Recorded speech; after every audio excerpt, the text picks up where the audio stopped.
Oh yeah.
Opportunity. Brave people. Rambunctious. Trouble. Awesome. Adventure. Opportunities. World class. Freaking crazy ride.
Oh yeah.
Opportunity. Brave people.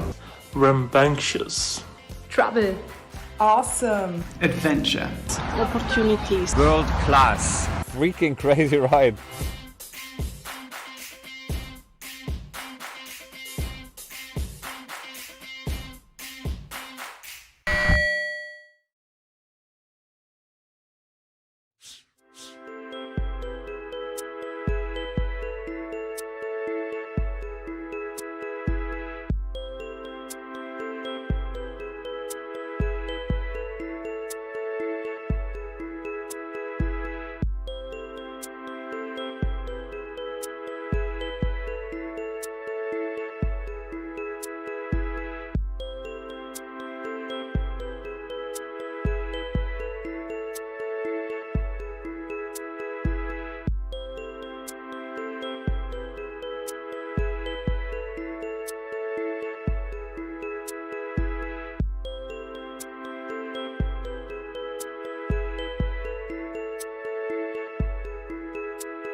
Investor Summit, and it's great that you are all joining virtually. Thank you so much. I'm Tanya Koenig, who already hosted the opening ceremony of Kickstart, and I'm very pleased to guide you throughout the summit today, which will run from 4 to 6:15, so 15 minutes longer than we indicated. The goal is to bring together VCs, angels, family offices, partners, and our startups.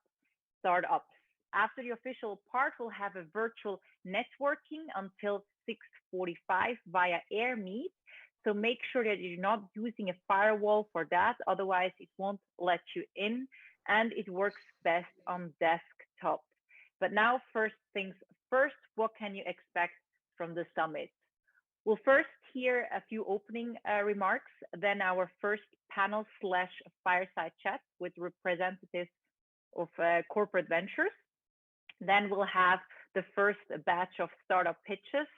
And then we'll hear from Guy Kawasaki, the golden boy of the Macintosh launch. And you will have the opportunity to ask him questions via the YouTube live stream. So please join the YouTube live stream if you can, and type in your questions for Guy there, and I will then take them in the Q&A. Then we'll have another round of startups, and we'll close with another fireside chat with investors and venture capitalists. So stay tuned. And now I'd like to leave the virtual floor to Priyanka Sharma Wall, who is the health tech vertical lead at Kickstart, for some opening remarks. Thanks a lot, Tanya, and good afternoon from Kraftwerk in Zurich. Thank you all for being with us at Kickstart's Investment Summit. This afternoon is about bringing together people with a shared passion and commitment to innovation in one global virtual room. Today is also about helping our community connect to achieve more, faster, and together. We have a great mix of attendees that include our investment community, world-class entrepreneurs, and our partners. It's really ingredients to make magic happen. And this year has been unusual, to say the least. At Kickstart, we've been really fortunate to have an unwavering force, which is our partners, who have remained resolute in their commitment to co-creating with our startups, as well as building for the future. This year, we have over 60 partners, including the largest organizations in Switzerland and beyond. The Kickstart 2020 cohort has 42 startups from 11 different countries, as well as 9 entrepreneurship teams. Together, the startups have raised over 120 million Swiss francs in funding, and they have more than 700 employees. Today, you'll hear from 30 of our entrepreneurs working across 6 industry verticals who are solving problems for businesses and consumers. They're full of optimism and the drive to further scale their ventures. We also, as Tanya mentioned, have a terrific lineup of speakers for you. We have a special keynote from Apple evangelist Guy Kawasaki. So thank you for the commitment and curiosity that brought you all here today. And thank you to our Kickstart team who make it all happen every day. And we wish you an inspiring and energizing summit. Thanks a lot, Tanya. Back to you. Thank you so much, Priyanka. So next on our program is our first fireside chat. And for that, we'll have a few speakers that I'm now introducing. We're joined by Alexander Schlepfer from Swisscom Ventures. He also co-founded the Paris-based Aster Capital and co-founded a robotics startup at ETH Zurich, and is active as angel investor in Switzerland. Then next we have Wolfgang Sachsenhofer. He leads the AXA Strategic Venturing / Startup Investing Program in Switzerland, which invests in mobility, SME prevention, and data / AI fields. We're also joined by Tobias Fortmüller, who is an investment manager at Sparrow Ventures.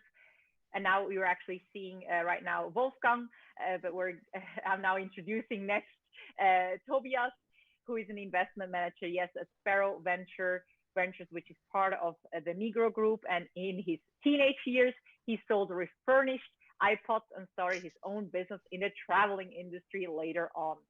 And last but not least, we're also joined by Katka Letzing. Yes, you see her now. No, not yet. But She is the CEO and co-founder of Kickstart. There she is. And I would like to start with Alexander. So if we could put back Alexander on the screen. Alexander, you have invested in Labster, one of the edtech startups that was in the Kickstart program before. Can you tell us a little bit about that and how you see the edtech sector evolving? Yeah, exactly. So, I mean, Labster was on stage at the Kickstart Accelerator 2 years ago, Michael, the CEO. And already when I saw him the first time, I was just taken away by the energy and the optimism he raised. And also by essentially it's a simple story. It's about bringing the science lab of your high school or of your university, bring that online, bring that on your desktop in a virtual reality environment, and enable students to do exercises, to do lab tests individually on the platform. And you know, obviously huge market in terms of potential. But when we invested, you know, at that point, there was probably about 2% of the education market was digital, and 98% was still, you know, person-to-person teaching. Labster has made great progress in 2018, 2019. They doubled revenues and subscriptions, but you can imagine what happened in 2020. So, you know, obviously the whole coronavirus story has just pushed colleges and education institutions to look for online solutions and adopt solutions like Labster very, very quickly. And so Labster has in the last, what is it now, 8 months, 9 months, has more than 6 times the user base subscribers than they had by the end of 2019. So that was probably a bit of luck also for us, but it was a great company, and I'm very happy we backed them. Okay. And what are you now looking for in startups now with Kickstart happening today again? I mean, our focus of Swisscom, we have essentially 3 areas. One is, you know, the telco and cloud technology stack. That's a bit less relevant for the participants here. But then the second area that's more relevant, we call that enterprise applications, which on one hand is really the traditional productivity solutions for large enterprises. But then we invest also heavily in the area of digital health and in the area of edtech. So Labster was sort of our first investment in that space, but we are definitely following up in this area. And then, you know, HR tech, future of work, that's also a big focus of our investment strategy. So I'm looking forward to seeing the pitches of the startups in this area. Great, thank you so much, Alexander. Then next we go to Wolfgang, whom you just saw briefly. Maybe we can switch to Wolfgang now. Yes, of AXA. So Wolfgang, can you tell us more about your interaction with startups from the Kickstart program, leading to potential investments? Like, how do you go from the pilot stage to doing due diligence and onwards? Can you hear me well? Yes, you can. I have a small echo here, but a little bit. All right. Give me 1 second. Mm-hmm. Maybe if you turn the volume a bit down, I don't know. So I can recap in the meantime. Wolfgang Sachsenhofer, who leads the AXA Strategic Venturing Startup Investing Program in Switzerland. You want to go? We cannot hear you, Wolfgang. Right. And now? Now we can hear you, yes. Perfect, yeah. Yes, could you repeat the question again? I yes, couldn't hear it because of the echo. So if you can tell us more about your interaction with startups from the Kickstart program, like how you go from the pilot stage to doing due diligence and onwards. Yeah, that's a good question. Indeed, we are interacting already with since the past years with a lot of startups actually. that we see coming out of the Kickstart program. Sometimes we start actually right in the middle of the program already with so-called pilots. What we do is traditionally we focus not so much on startups that would operate in the core of our insurance business, but rather look for so-called beyond insurance services that we defined as mobility, as SME, and as health and prevention services. And when we do identify interesting startups, or they identify us as an interesting partner, we initially, and that's our open innovation team, would initially start a so-called pilot. I don't think it's significantly different from many other firms, but basically before we invest, we really want to make sure there is a strategic fit, and strategic fit defines as a cultural fit in terms of, do we understand each other well? I mean, as a startup, it's also important to know that we are a corporate. We might not be as fast as a traditional VC. At the same time, we have tremendous advantages, be that our sales force, be that technological competencies that we and others that we really are able to bring to the table here. So, thank you very much, Wolfgang. As time is scarce, I will just go on to Tobias next. Tobias, you all three actually, Wolfgang, Alexander, and you all represent corporates. So I'd like to know from you why startups should consider corporate venture capital and how it differs from traditional VCs.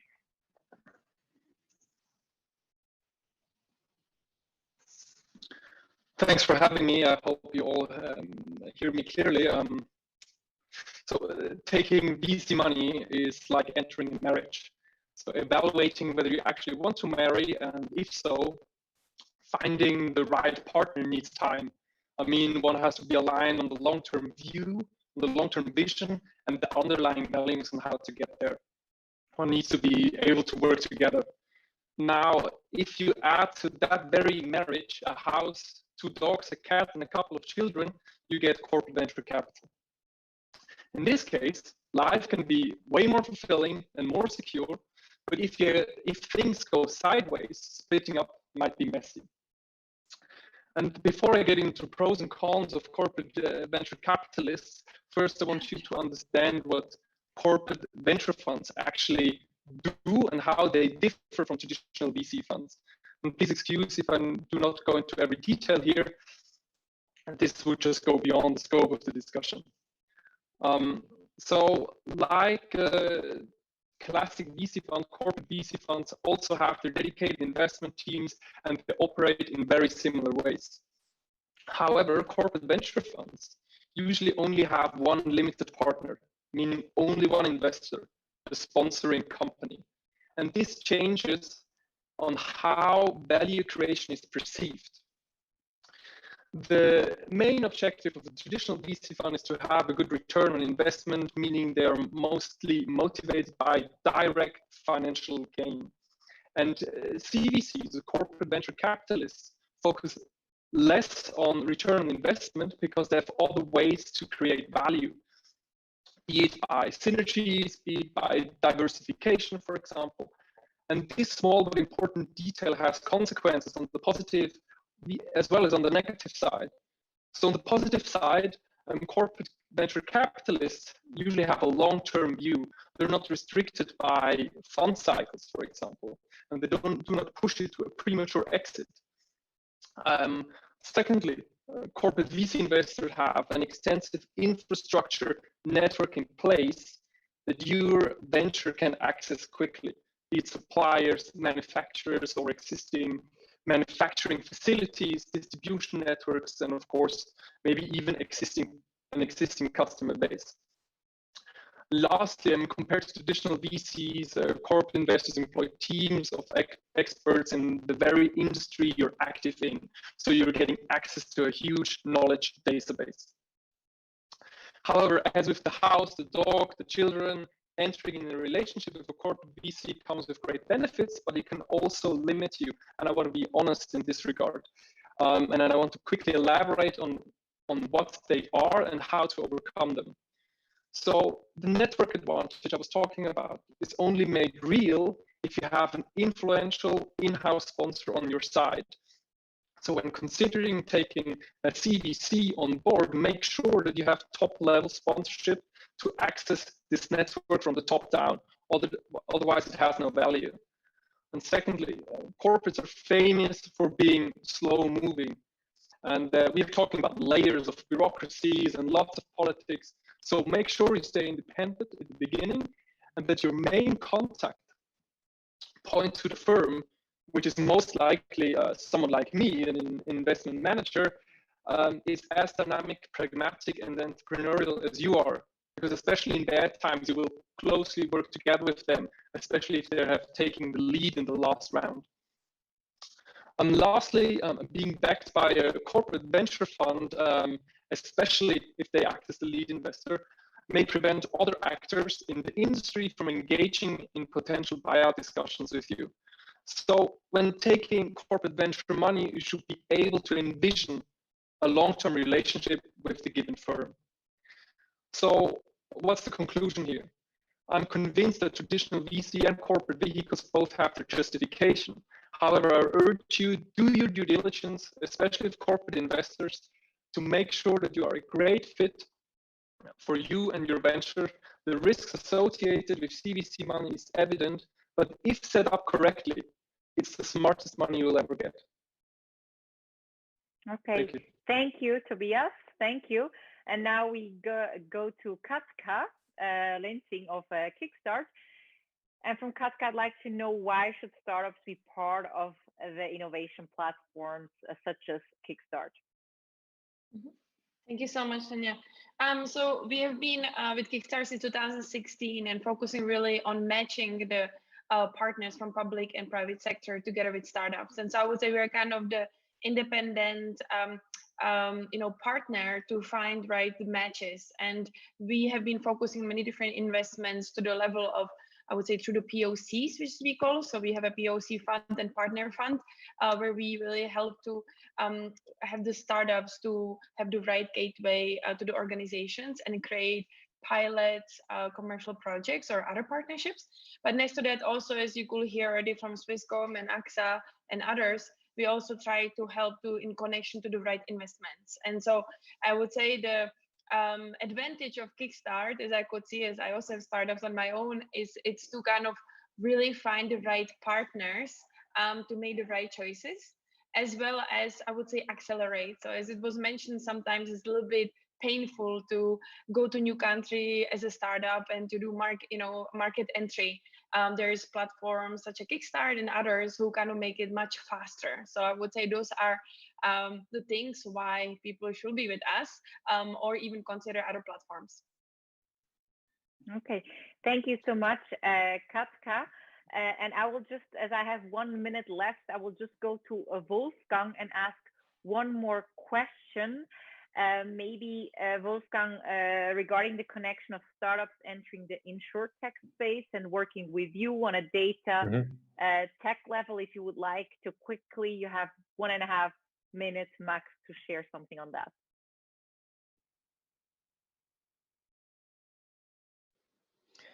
I think that thanks for the question. I think that today we are in a space, in an industry, in a time when data is becoming more and more valuable, also for insurance companies. I mean, we essentially have the data, but what we do have as well is certainly analytics capabilities.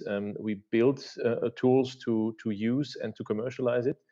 But I think there is a tremendous opportunity still for players from the outside to help in that space. I think there is by far not everything. The sort of playing field is pretty green. It's starting to get a bit brown, but I think there's tremendous value to be made and to be lifted. And I think that's certainly something which for us as AXA Switzerland is true, but it is also true for the entire global industry. And I think I'm encouraging you guys to come forward if you think there is some matches. Okay, thank you so much. Thank you so much, Wolfgang, Alexander, Tobias, and Katka, for your insights. So now the startups understand a bit better what support you provide, and for our investors to understand a bit more what our startups are working on. We will now hear the first batches of pitches. 15 startups from the verticals fintech and insurtech and food and retail tech will share their ideas, and everyone got 90 seconds max. And we will start with 6 fintech/insurtech pitches.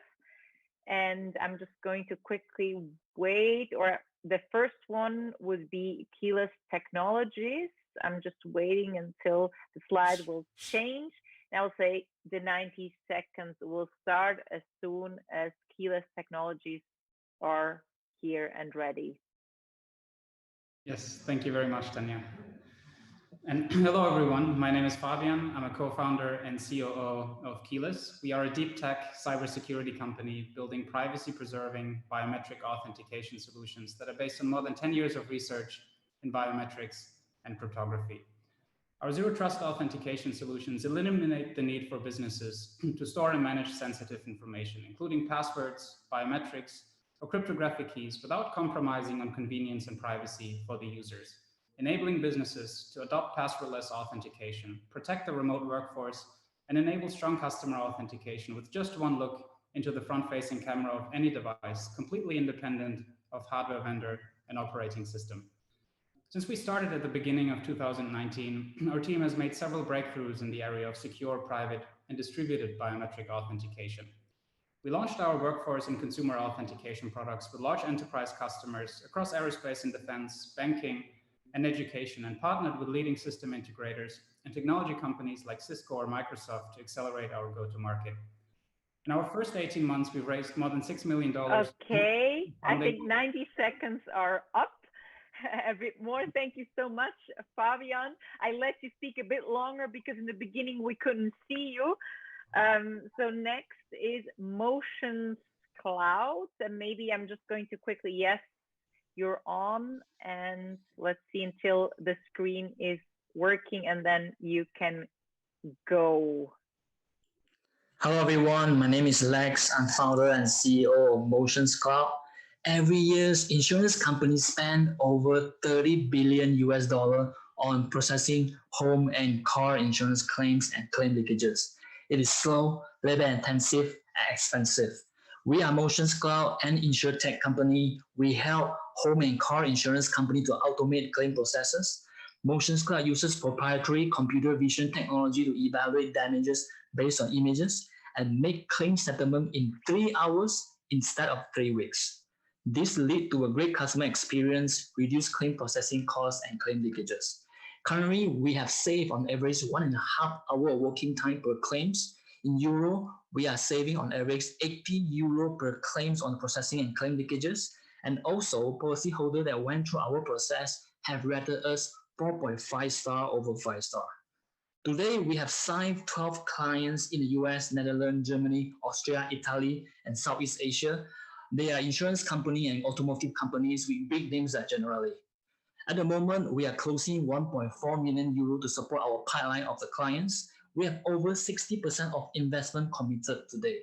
So if Motions Cloud interesting for you, let's catch up after this. Thanks. Great. Thank you. Okay. Next is Rating, and I'm just going to wait until we see them on screen.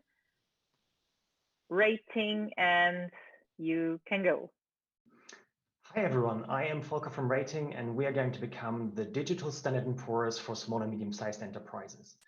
In an increasingly connected and dynamic world, it remains difficult for companies to know if the SMEs they do business with are financially stable and reliable partners, and COVID-19 isn't going to make this any easier.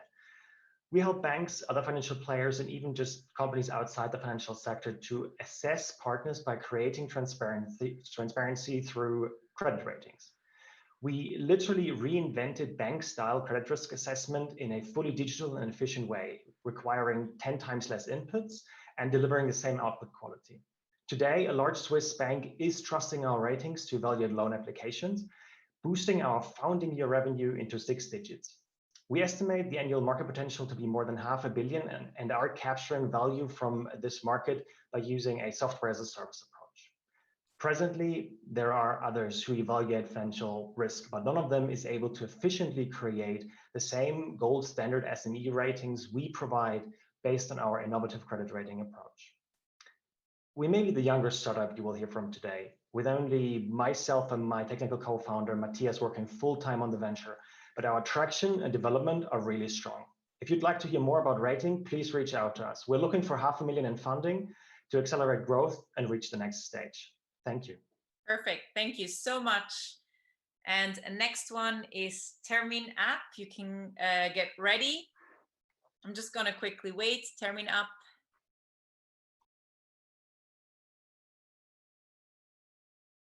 Termin app is next.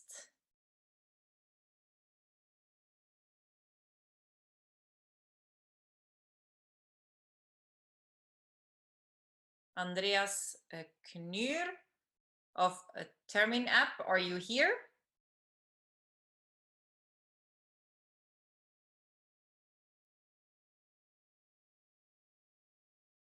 Timothy, you're next, but it seems you're not here. Then we'll just go to the next one. Tilbago, you're up next. Are you ready for your 90 seconds pitch? Yes, thank you. Great. So hello, everyone. I'm Halle Kromer. I'm co-founder of Tilbago. With our software as a service, creditors can collect more money faster and at lower cost. Our software provides a robot debt collector with built-in legal advisor. With us, creditors can collect debt, do it yourself, without delegation to costly external debt collection agencies that can damage reputation and customer relationships. Our intelligent software provides real-time guidance when creditors should collect money among which debtors.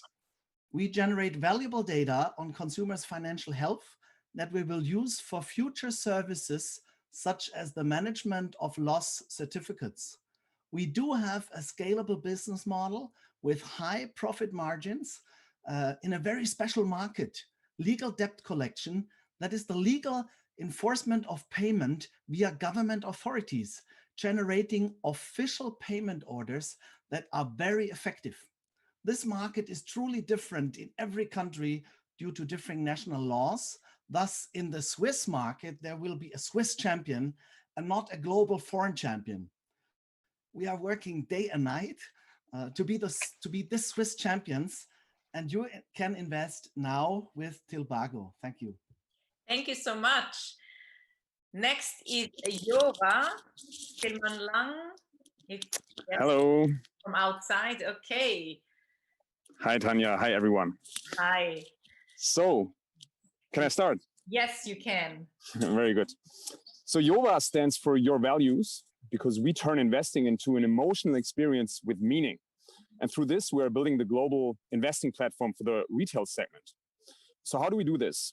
Jova is positioned at the intersection of two very fundamental shifts in consumer behavior. The first is digitization, the use of digital solutions, even for high trust topics like investing, and sustainability, which is the desire for meaning and to live your life in line with one's values. And these things are really missing from investments. And as a result, 80% of the 30 to 50-year-olds right now have a lot of uninvested cash, which translates into a tremendously huge market. So how do we tackle this opportunity? We provide digital impact investing where anyone can invest directly into companies that make the world a better place. And thereby you get both financial return and sustainability impact, all wrapped in a beautiful and emotional experience. So importantly, we don't work with funds or any structured products. Rather, all customers become owners of their companies and their portfolio is personalized for them. So through this emotional experience, we actually get the customers that nobody has ever been able to get in investing. We have almost 40% women customers, and 70% of our customers are first-time investors, despite that being people that actually have quite a lot of money. All of that is automated through our proprietary technology. Thank you. Thank you so much. That was it with our FinTech, InsurTech pitches. And we're moving now to the food and retail pitches. So for all the startups there, please get ready. And we're starting with AI Palette. So if you're around, please, yes, very nice. And yes, you can go, 90 seconds. 90% of the products launched by the consumer packaged good industry fails. Yes, 90%, costing $40 billion globally. Products fail because they don't meet consumer need. But why? Product concepts are created based on research done on about 100 consumers, a drop in the ocean in a country of several millions. Yes, we have a solution to this $40 billion problem, Meet AI Palette, an artificial intelligence-powered platform for food product innovation. A solution which is 10 times cheaper and 100 times faster. Let me walk you through how we helped a client. Diageo asked us what product they should launch next for the Smirnoff. AI Palette analyzed over 50 million data points around the alcoholic beverage category. Parallel, it analyzed the brand personality of Smirnoff to suggest a flavor which will be launched in December this year. Not just Diageo, we are working with several other giants like Pepsi, Dole, Givaudan, Cargill, and many more. To build and deliver on an amazing product like this, we have a strong team of 20 with experience across CPG and AI. After capturing Asia, we now want to enter Europe. And to make it possible, we are asking for $3 million US today. I invite you to be part of this journey and look forward to talking to you. Thank you. Thank you so much. Great. Next is Bergfalke with Alpengummi. Hello, everyone. Hello. Would you chew on car tires or on rubber gloves?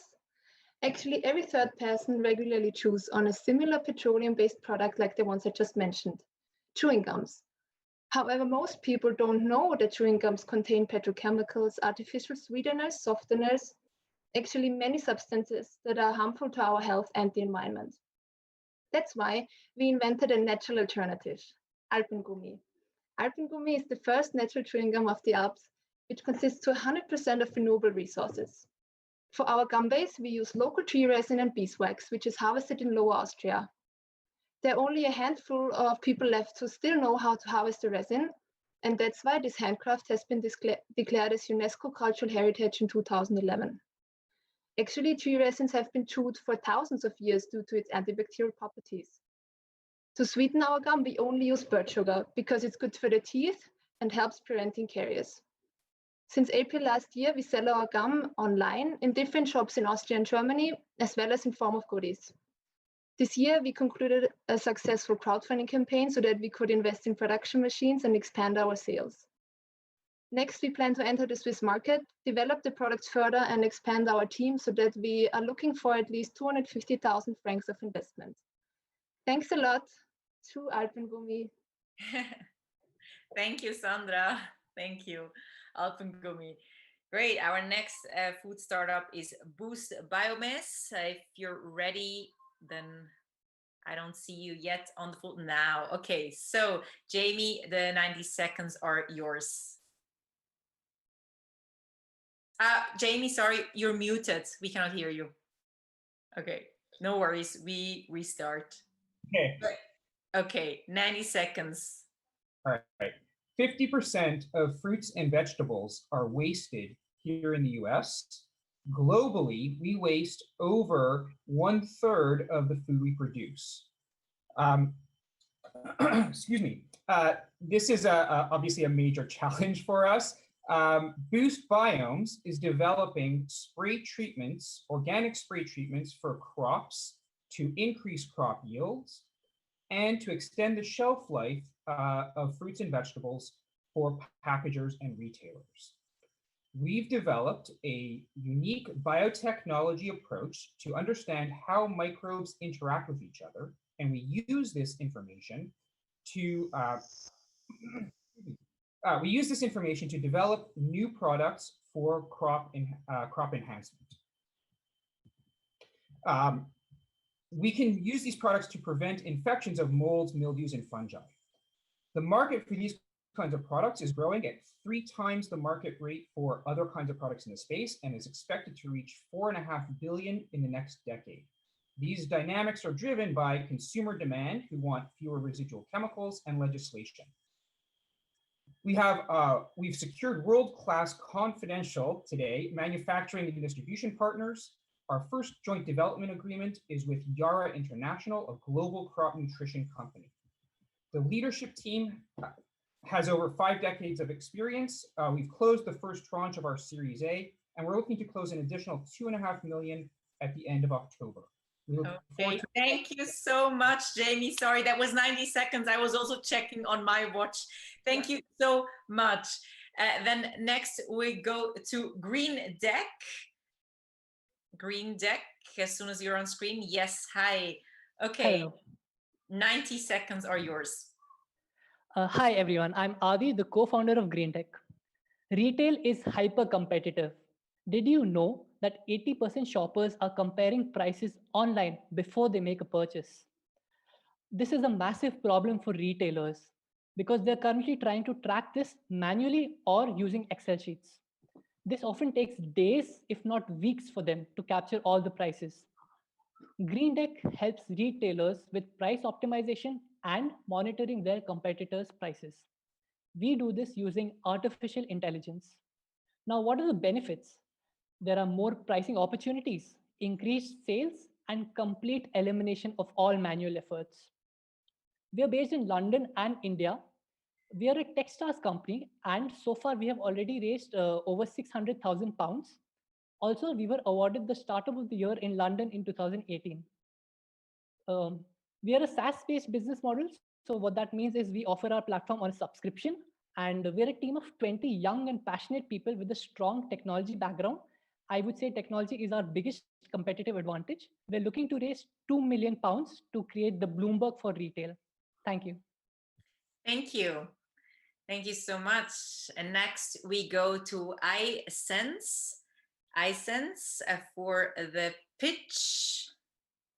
Hi there. Can you hear me? Yes, I can hear you now. Yes, perfect, Mathieu. Okay, so you can go ahead. Thank you. Good evening. I'm Mathieu Asté, the CEO and founder of iSense. We are based in Zurich. We are going to talk about flavors. Flavors like the strawberry flavors that goes into a Red Bull play a crucial role in delivering consumer preference in food product. Still, they are not specified for their most important attribute, their taste. There's no data. As a result, the Mondelez and Danone can't link food product taste and flavor selection, and food product development remains slow and iterative. Complexity and cost only increase. iSense changes this. We specify the taste of flavor to link food product taste and flavor taste profiles. This enables predictive flavor selection, and our digital platform supports commercial engagement. We help to better buy and sell flavors. As a result, the food and beverage manufacturers shorten their time to market by weeks and reduce their spend on flavor by 30% and more. On the supplier side, the food and beverage, the flavor houses drive remote customer engagement and immediate digital access to market. In the next 8 years, we ambition to become the largest flavor trading platform supported by data and AI. The flavor industry today is worth $13 billion, and the market opportunity for iSense approximately 700 million. Nestlé and Takasago are already among our customers, and we need funding to scale commercially. Welcome to contact me later. Thank you very much. Thank you very much, Mathieu. And next we go to Live Analytics. As soon as you're on screen, you can. Hi, Matthias. Hi. You can go ahead. Hi. Seconds. Hi, I'm Matt, CEO and partner of Live Analytics. Since founding in 2018, we help more than 60 customers in 5 European countries to understand their physical touchpoints. We provide kind of a Google Analytics for retail, live marketing, smart city, and smart buildings. To provide the perfect user experience, we focus on services instead of hardware, and we offer our customers insight and recommendations for taking actions instead of just numbers. Thanks to our platform focus, we are able to offer standardized services in a scalable way to different segments, while our competitors primarily focus on hardware and retail. We are working hard on our platform to further expand our position. By the end of the year, we'll be able to automatically combine data sets from different sources. Machine learning models, for example, train the evaluation of Wi-Fi data with the highly accurate counts of optical sensors. Next year, we will start a revolution in the trade fair landscape, and we will release the Lifalytics offline cookie. In order to achieve our goals, we are looking for an investor who supports us with 1 million Swiss francs to invest in marketing and sales and our platform development. Thank you. Thank you so much, Matthias. And we go to the next food and retail pitch by Novolis. Did I say that correct? Hi, Tanya. Hi, everyone. Yes, this is Novolis in English. Novolis. We're French, so we can say it also in the French way as Novolis. Okay, Novolis. Then 90 seconds are yours. Yes, thank you, Tanya. So hi, everyone. I'm the founder and CEO of Novolis. Our mission at Novolis is to make food safety and quality simpler. And food safety and quality accounts for more than 15% of the operating cost in food companies.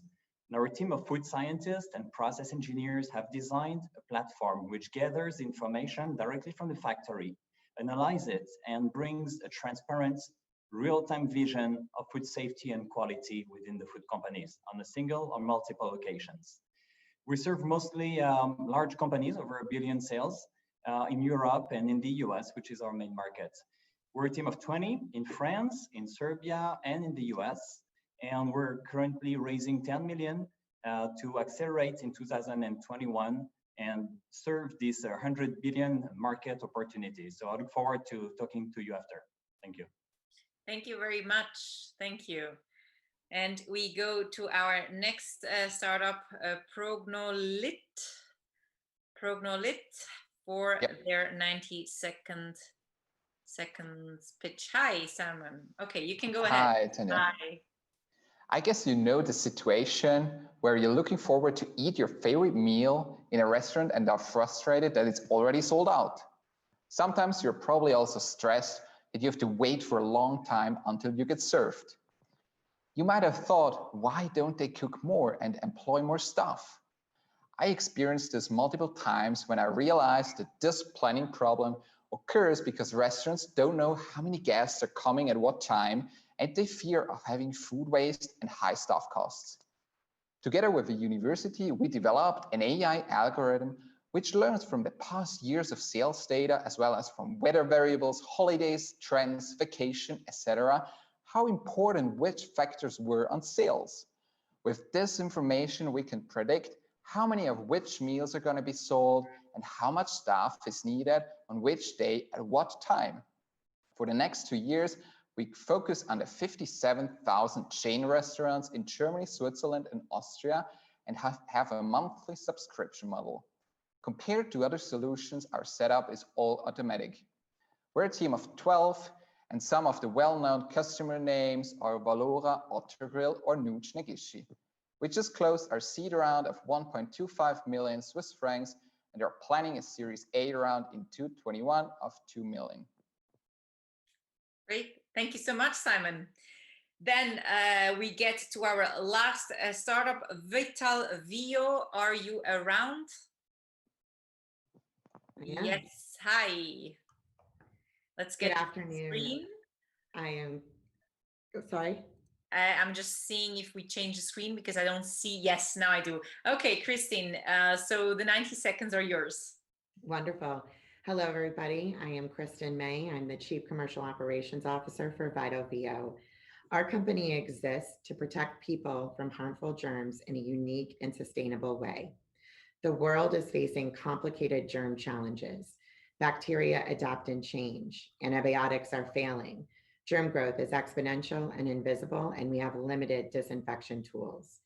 Our proven and patented technology addresses these challenges by offering a first continuous use antimicrobial solution. We are addressing over a $58 billion market. We're a B2B company that works with two distinct customer groups, organizations such as food processors that face a risk each day of contaminants disrupting their operation, and OEMs that offer consumer products to the marketplace today that benefit from an expanded feature set of having antimicrobial protection. Our unfair advantage in the marketplace is that our antimicrobial LEDs are able to be used continuously 24/7, and uniquely, they multitask to illuminate and protect at the same time. We have been in market since 2012. Our team is a fantastic group of 20 and expanding throughout the end of this year. And I'm thrilled to say that we just closed our Series A last week. So we look forward to getting to know the investment community at large through discussions in the future. Thank you so much. Thank you, Christine. Thank you. So I want to just give one more time the chance to Timothy, to the startup that didn't show up during their slot. If they're around now, I'll give them one more chance. Timothy, if you're around. Okay, you're not around, I heard. So then we'll go to our, thank you so much to all the startups for your pitches. We'll now go to our next point on the program and our highlight today. I have the pleasure to introduce you to our keynote speaker, Guy Kawasaki. He was responsible for the launch of the Macintosh in 1984, and now he's a Silicon Valley-based author, entrepreneur, investor, and the chief evangelist of Canva, which is an online graphic design company from Australia. I love it, by the way. I did my own CV with it.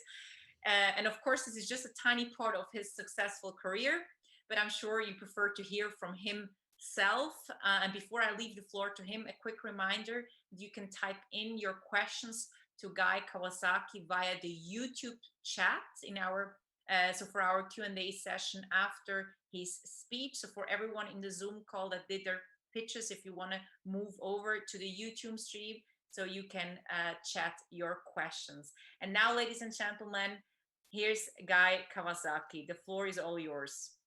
Well, thank you very much. Thank you very much. That was a very kind introduction. So yeah, I'm Guy Kawasaki. I'm in Silicon Valley right now. And well, before I forget, I don't have the YouTube channel open. So if you're entering questions, can they put it in the Zoom chat or somebody put it in the Zoom chat? So I will actually then moderate the questions. So okay. you Okay, first great, do your great, keynote, great. and then I'll just read what is in the YouTube chat.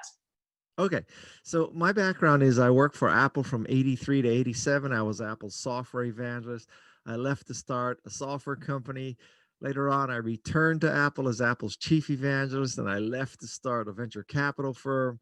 And today, as you heard, I am the chief evangelist of Canva, which is an online graphics design service out of Sydney, Australia. And I am the creator of the Remarkable People podcast. So in my checkered past, I've been an entrepreneur, I've been a venture capitalist, I've been an advisor. I've been on both sides of many venture capital discussions, buying and selling. And so I wanted to compile a list of things that I thought you would find both useful and hopefully entertaining.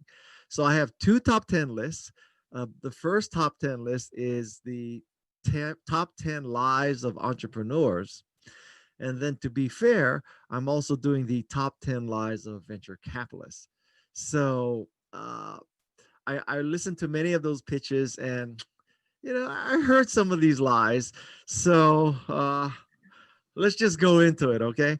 So, and I have to tell you, I'm going to violate medical protocol here. I have a disease called Meniere's. So Meniere's disease is when you have tinnitus, which is a ringing in your ear, and you also have hearing loss, and you also have vertigo. And there are many theories about what causes Meniere's: excess salt, excess alcohol, excess stress, which just basically describe my life. But there's also a theory of mine, which is it's not the salt, it's not the stress, it's not the alcohol, it's not the caffeine. It's because I've been in Silicon Valley so long, I've been listening to so many crappy pitches that I'm going deaf and there's a ringing in my head. So in order to prevent the spread of Meniere's disease, I give you these top 10 lies. Okay. So lie number one is our projections are conservative. Basically, every entrepreneur says this. And for an entrepreneur, it's a difficult challenge because if you forecast $2, $3, $4, $5 million in 4 years, you're not interesting. If you forecast $500 million, then you look like you're delusional. So everybody's trying to hit that middle ground of 20 to $100 million. And you don't want to people to listen to your pitch and think, oh my God, it's only $20 million. So then you say, well, our forecast is $20 million in 4 years, and that's conservative. The truth is you have no idea what your forecast will be, and nobody does. And I would completely discourage trying to forecast 4 or 5 years out, because I think 2 years is the limit, maybe even 1 year. So your projections are not conservative. They're what you think you can get away with and what you think will interest investors. The second lie that I hear so often is, pick a big name research firm, McKinsey, Accenture, any of those kind of firms.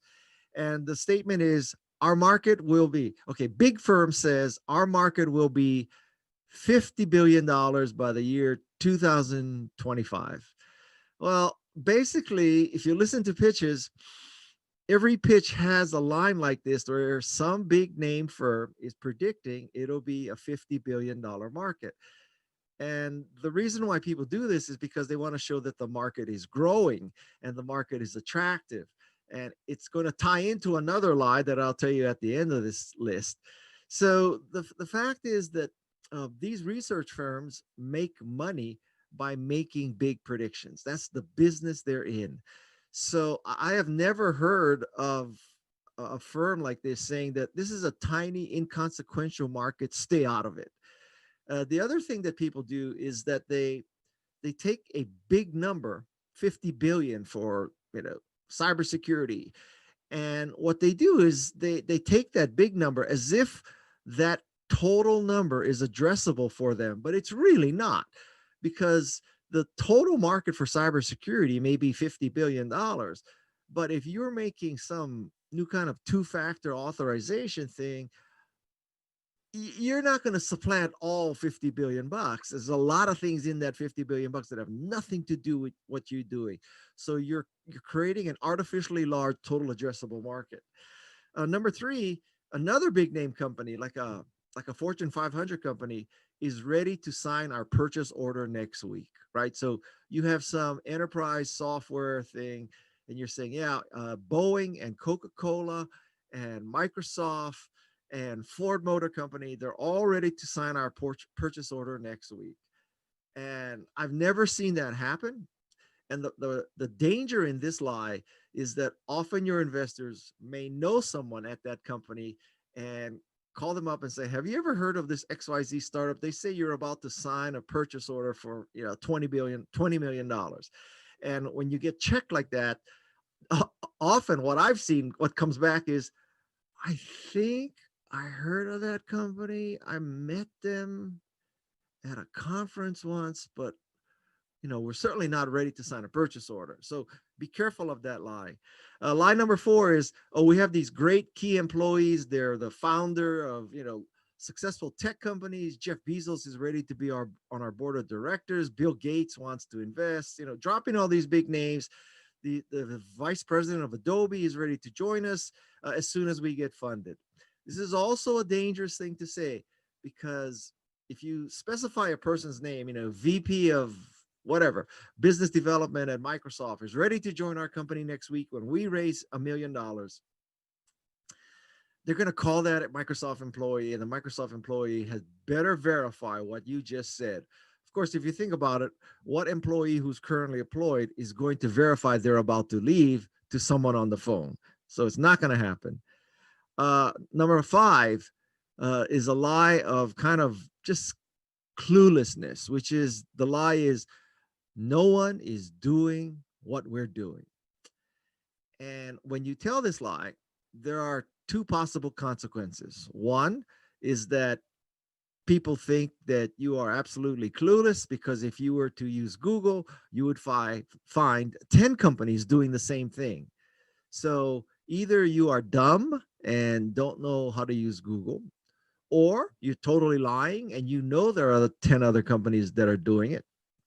So it means you're intellectually dishonest, or there's absolutely no market for what you're doing and there's a reason why no one else is doing it. So saying no one else is doing what you're doing is a very dangerous thing, because it can lead to the perception that you're either clueless, totally lying, or in an unattractive market. Number six. Number six is an offshoot of number five, which is no one can do what we're doing. So this is like saying, we are the only people on the face of this planet who can possibly do what we're doing. And the irony of this lie is that it's often told when there's something that already exists. So to take an extreme example, we are the only people doing a photo sharing service for millennials. And we are the only people who can do this. We know how to make the cloud work. We know how to make it viral. We know how to attract people. We know how to write a beautiful app.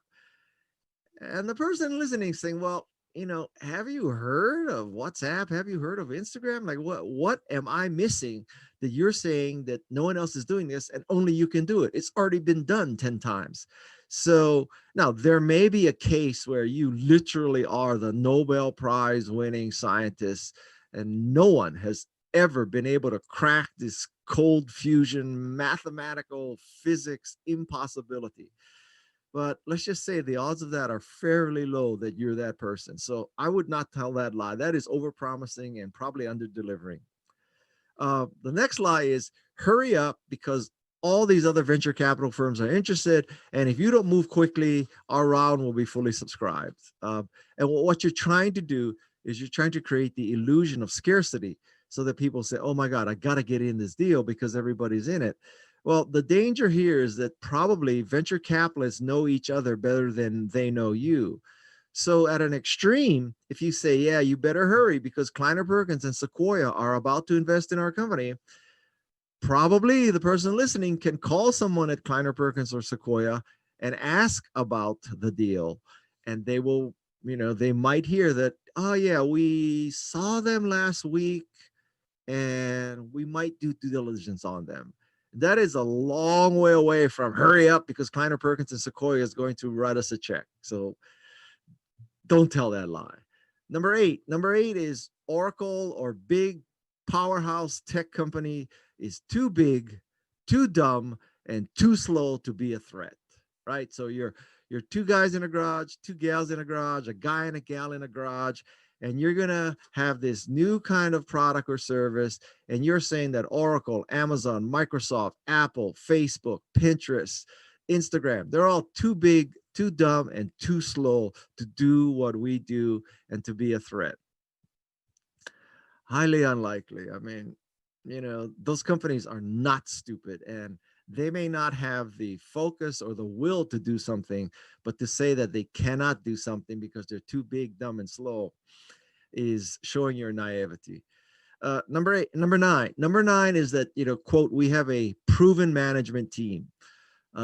If you play this card, you better really be able to back this up. I mean, to say that you have a proven management team says that, your founders, your co-founders, they were early employees of a very successful team, very obvious team, Microsoft, Google, Apple, Pinterest, Instagram, whatever, Intel.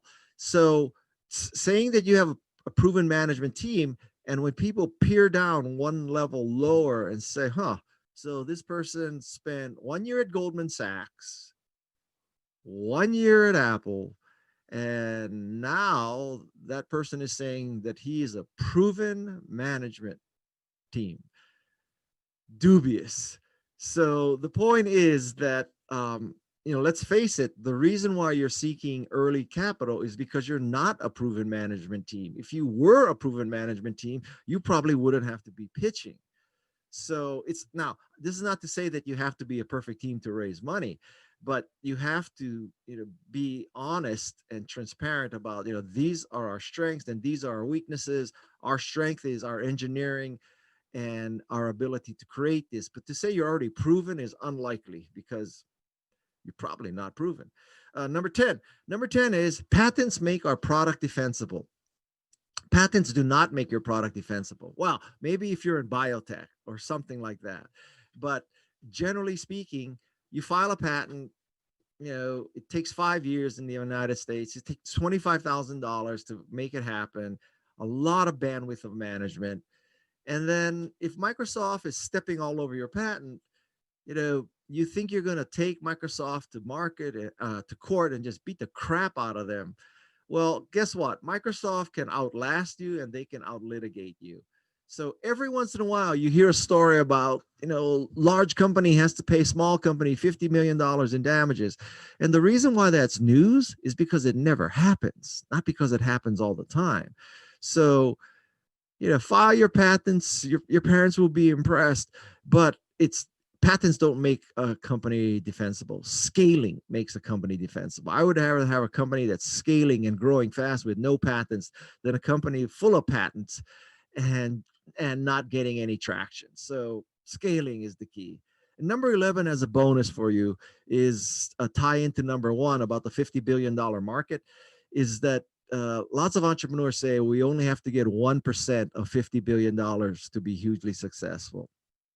And what's wrong with this reasoning is twofold. First, it's not that easy to get 1% of any market. 1% is not a trivial amount.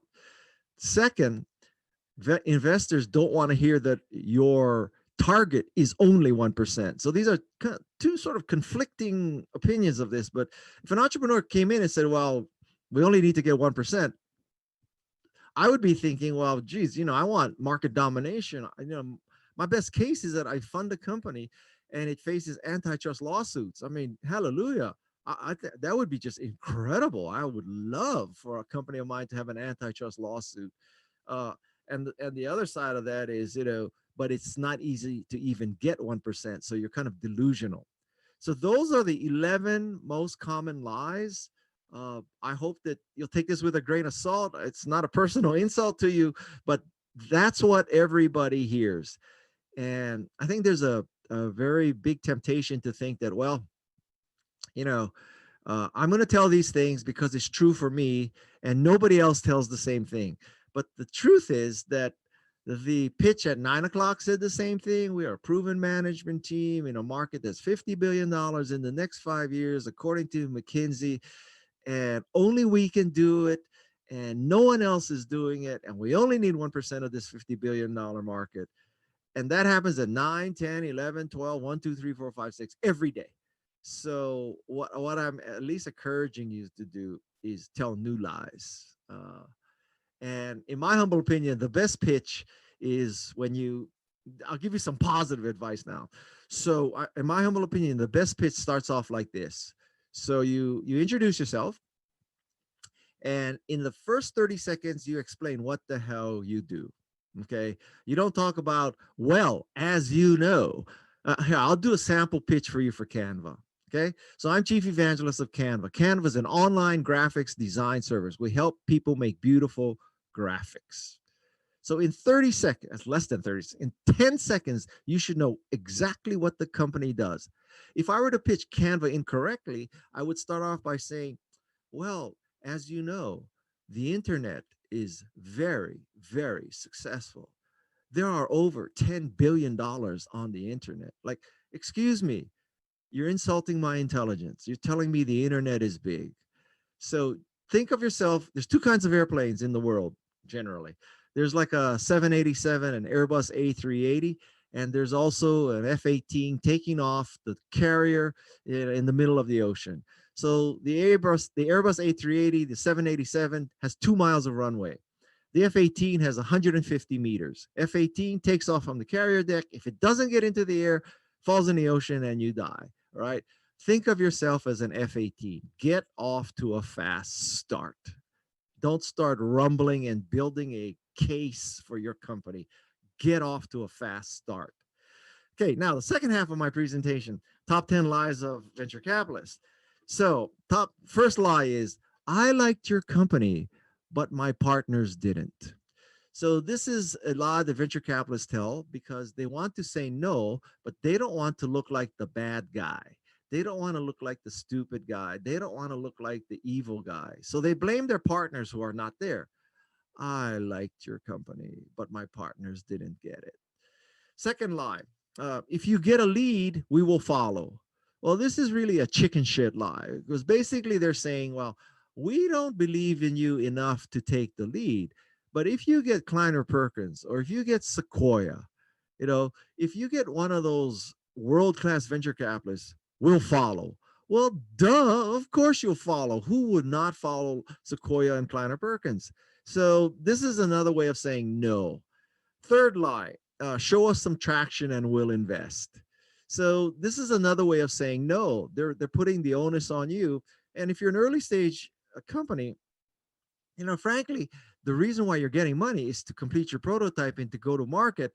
And so this is kind of a catch-22. If you gave us the money, we could show traction, then you'll invest. But then you haven't given us the money because we haven't shown traction. So which comes first? Luckily, these days, it's much cheaper to start a company. But I would say that if you show enough traction, then you will have such an easy time getting investors. You will not have to go back to the person who told you that lie. Number 4, we love to co-invest with other venture capitalists. Listen, venture capitalists are fundamentally people who want to optimize their investment and maximize their return. They will co-invest with other venture capitalists, in particular, if it's Sequoia or Kleiner Perkins or someone like that. But they don't like to co-invest. They like to have everything. And so when they tell you that, they're trying to sort of evade the answer to the question about, will you come on board right now? Well, if you find the lead and we like to co-invest, then we'll do it. That's a no. Let me translate VC speak for you. Number five is we're investing in your team. So I can't tell you how many entrepreneurs that I've met after the round of funding closed.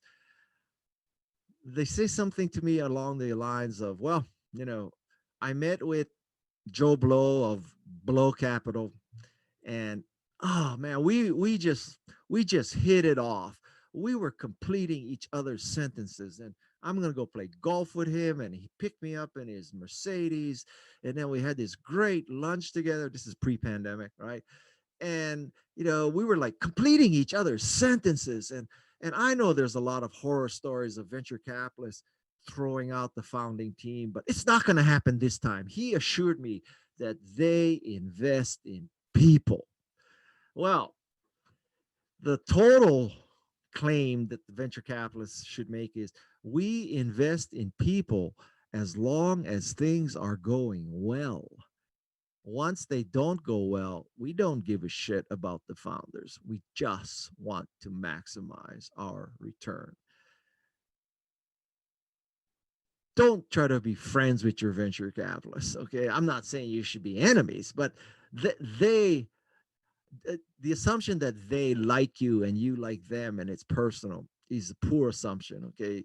Basically, this is a little dark what I'm about to say. Basically, you're a means to an end, increasing returns. They are a means to end, getting capital build your company. Keep that in mind, okay? Number 6, I have lots of bandwidth to dedicate to your company. Every venture capitalist says this. Every venture capitalist is on 10 boards of directors, and they have to play a lot of golf. And yet they have a lot of bandwidth to dedicate to your company. They don't have a lot of bandwidth to dedicate to your company. The best case is you're doing so well, they never have to see you except to get monthly reports. Okay, so don't assume they have a lot of bandwidth. Number 7, this is a vanilla term sheet. This is a dangerous lie because there's no such thing as a vanilla term sheet. Every term sheet has traps in it. Every term sheet has something that you are going to wish wasn't in there. So do not take their word for it. Have your side corporate finance attorney look at it. Someone who does venture capital deals a lot, not your uncle or aunt who's a divorce lawyer, okay? A corporate finance attorney. Number 8, we can open up a lot of doors at our client companies. So this is when you show up and you have something that is appropriate for, you know, Fortune 500 companies, and the venture capitalist says, oh yeah, you know, we can open up a lot of doors. Like I can pick up the phone and call Jeff Bezos and tell Jeff Bezos to throw out everything that he has done in Amazon with your competitor and put you in. And he's saying this to 2 people in a garage. So if you think that Jeff Bezos is going to risk Amazon's future on 2 people in a garage with $1 million in seed funding because your venture capitalist called him up, you're on drugs, hard drugs, illegal drugs. They may be able to open their doors, but it's not that simple. It's not that simple. Number 9, we like early stage investing. Yeah, I mean, everybody fantasizes about putting $1 million in the next Google and coming out with 10 billion. So everybody likes to say they like early stage investing, but early stage investing is very hard because at the point you're squeezing the trigger, really nobody has a clue. I mean, if you think about when someone had to fund Twitter, fund Apple, fund Facebook, at that point, you know, nobody really knew. Nobody likes to do early stage investing. It's something that you have to do to get the kinds of returns you want. I mean, it's a necessary evil, early stage investing. No guts, no glory. And number 10 is something you'll hear often is we can make a quick decision. We can make a quick decision means that maybe I can take it to my partners next week. Maybe we'll start due diligence. We can make a quick decision. When you hear that, you should think in your mind, oh, it's going to take 6 months. That's figure 6 months. The concept that, oh, I demoed my product and 2 weeks later we had a check. I've never seen it happen. Now, if Tim Cook leaves Apple and decides to start another company, yeah, I could see where he would get $10 million in investment in 2 weeks. But let's face it, most of us are not Tim Cook. We're not, you know, if Elon Musk leaves Tesla and says, I want to start another car company, yeah, he'll get money in a week. But we're not Elon Musk and we're not Tim Cook and we're not Steve Jobs. So a quick decision, again, is going to be a 6-month process. So those are the top 11 lies of an entrepreneur and the top 10 lies of venture capitalists. And so now both sides are armed with knowledge about the lies that they are going to hear. Thank you. Thank you so much, Guy. So I think everyone is rewriting their pitches right now. Yeah. Well, you know, can I address that issue? Okay. Sure. So first of all, there's the Guy Kawasaki rule of 10, 20, 30, right? So 10, 20, 30 rule is 10 slides, 20-minute pitch, and 30-point font minimum. Now, people here had only 90 seconds, which was good because it truly forces you to take off like an F-18 as opposed to an A380. But I think that but let's suppose that this is an artificial situation, but let's suppose that you have a half hour or so, or an hour. I think the ideal thing is you take off like an F-18. Canva is an online graphics design service in order to enable people to create beautiful graphics to communicate more. Okay, duh, that's 10 seconds. And so, and in my humble opinion, the best thing you can do next is let me show you how it works. And then you're in Zoom or whatever, and you share your desktop and you show how people can build graphics in 30 seconds. So yes, you had the other 9 slides ready. You had the market size, the go-to-market, the projections, the team, the all that, but you never got to it because you explained what the company does and you went into a demo and people were so enthralled by your demo, you never got to the rest of the pitch. That is the perfect pitch. Mm-hmm. So you actually can go with the flow. You don't have to stick to your plan. Well, I mean, you're asking one data point, and I say, yeah. I mean, I think that the best case is, you know, you start a demo and people are so captivated, their heads are exploding. You know, a great demo takes the place of a lot of slides, because a great demo, when you see a great demo, you know, so I'll tell you 2 paths to address the total addressable market one. So one is you say, okay, there are 10 billion people on the internet.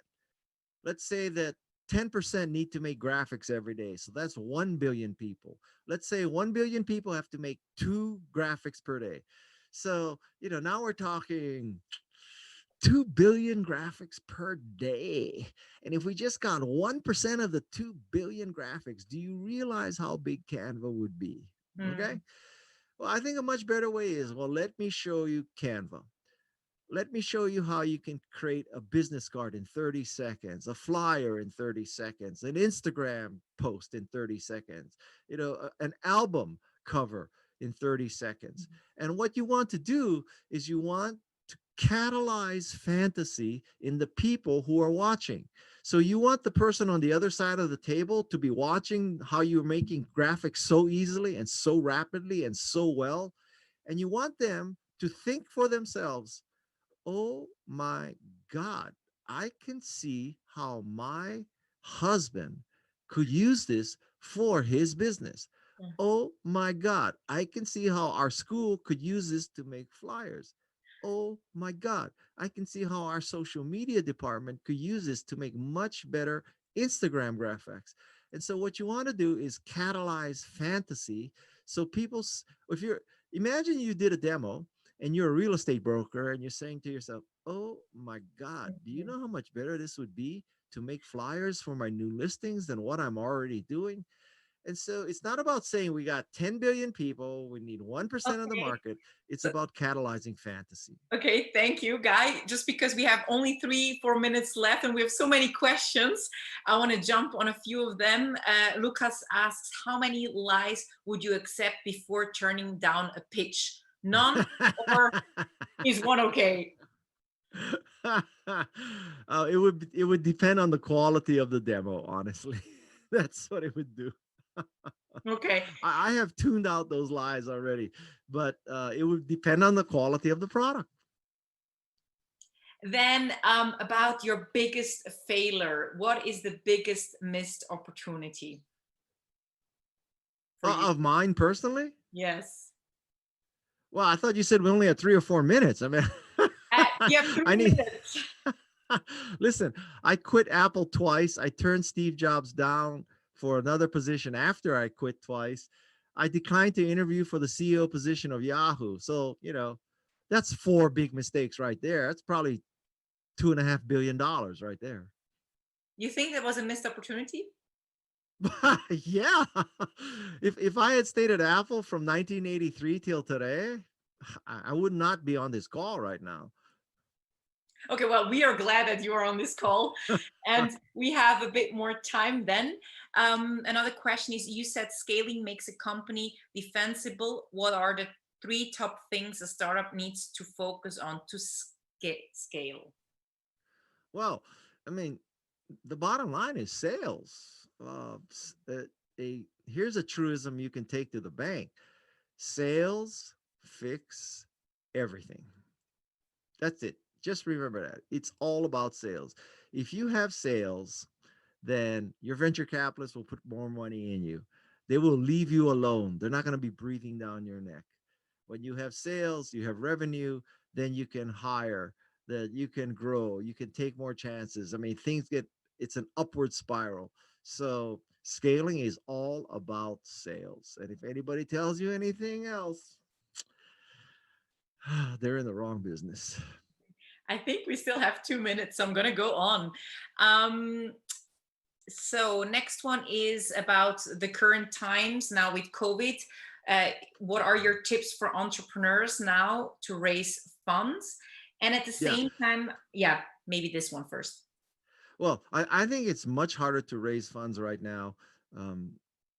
Although maybe the statistics don't indicate that, but just, conceptually, well, I have a hard time understanding how the stock market could be doing so good in a time of pandemic. It makes no sense to me. So maybe I just don't understand this. But I think right now that, meetings are completely different. You have to pitch via Zoom, which is an entirely different skill set than pitching in person. demoing your product is more difficult. If you can share your desktop to show your product, yeah. But if you're in, as you say, organic fertilizer, that's a little more difficult to share. So, but I think that there is still appetite for investment, but I can't build the case that a pandemic is good for raising money.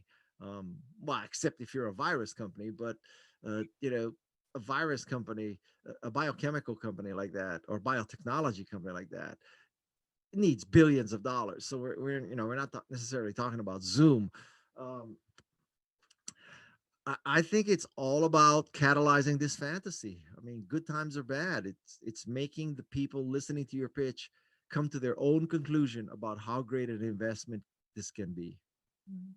When was the last time you heard your best pitch, the best pitch by someone? Oh, long time. I can't remember. Oh, so listen, I went on the board of directors of a company called Privy, and Privy has a private community app. So think Instagram meets iMessages meets Slack. And at the time, he showed it to me, and he showed me the privacy features. And, again, he didn't have to convince me. I said, yeah, with all the heat that Facebook is taking, with all the problems of security and breaches and lack of privacy and advertising based, and, the impact on the US elections, it was clear to me that a private community app would do well. So if people want to see that a pitch that worked well on me, look, Google Privy Chat, CHAT, PRIVY CHAT. Okay, Guy Kawasaki, thank you so much for your insights. It was really interesting. I would love to continue the conversation, but we're actually getting ready for our next startup pitches. All right, good luck. Thank you so much. I wonder if they're changing their pitches right now. Okay, good luck, everybody. Take care. Bye-bye. Thank you so much. Goodbye. Okay, so we're continuing with the startup pitches with our next and last round for today. And we'll hear from the verticals EdTech and New Work, Health Tech, Smart City and Technology, and Entrepreneurship. And we will start with 5 EdTech pitches. And let's see if Booker Kids is ready. Oh, yes. Yes. Are you guys ready? Yes. Okay, good. I can hear you. Great. I don't see you yet, so let's just quickly wait until, yes, it changes. And then yes, now 90 seconds to you. Hello, hi, this is Dorka from Booker Kids. 27% of the adults in Europe are functional illiterate and could be replaced by AI techniques. However, reading is more important than ever. The ability to understand analogies, figurative meanings, and emotional aspects is what could differentiate us from computers. But kids read less than ever and very hard to engage with traditional stories. That's why we created Booker Kids, a reading-based edutainment tool to delight the learners in reading. We are building a bridge between the print books and the digital world, meanwhile preserving the traditional values. And another fact, education is going to be digital. COVID has shown us that this is happening right now. And the teachers and the students really need high quality, engaging digital content, which could be easily implemented into the curriculum. According to the latest research, what we made with universities, shown that Booker Kids is able to increase the reading comprehension level with 20%. And kids love reading with us. I know this is an investor pitch, so I need to tell that this is not only a cultural mission, but a hardcore business as well. We doubled our revenue in every single year since 2015, and we have now more than 200,000 users globally. So join us as an investor and let's make reading a habit together. Thank you so much. Perfect in time. And we'll go next with Gravity Global. As soon as... Hi there. Hi. Hi, this is Lucas, CEO of Gravity Global. trying to avoid now the lies we just heard. So imagine the last years, many companies have been failing in deploying large software programs. But we've made the impossible possible. We took a gaming solution and applied it to the enterprise world. Imagine if the training and the support is integrated in any application. That's way more effective than looking up manuals or trying to call up a support hotline. And the result? Finally, projects start to deliver on their business case.